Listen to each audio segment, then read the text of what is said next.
talk. Para sa mga taong mahilig manghusga, pakinggan nyo muna ito.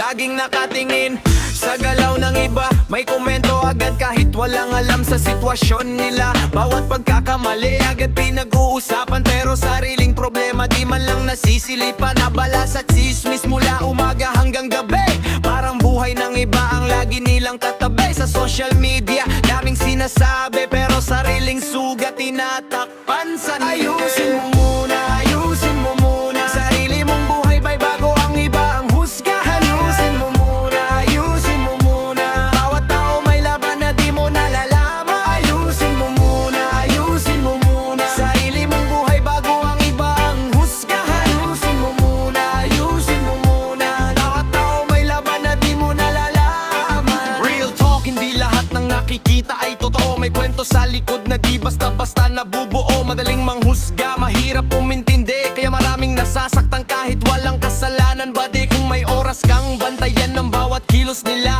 baka panahon na parating na ng sarili mo muna. Hindi sukatan ng galing ang paninira, mas mataas ang respeto kaysa sa maduming salita. Hayaan mong mamuhay ang bawat isa, may kanya-kanyang pangarap na gustong mabot nila. Kung may maitutulong, mas mabuting gawin kaysa maghanap ng mali na wala namang pakinabang din.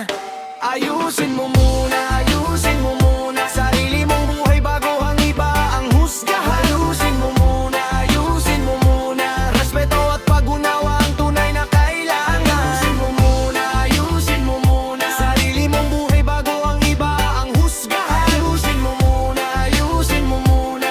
Respeto at pag-unawa ang tunay na kailangan. Reggae music para sa katotohanan, hindi para manira kundi magbigay aral sa tanan. Real talk kapatid, tandaan mo to, ang pagbabago nagsisimula sa sarili mismo.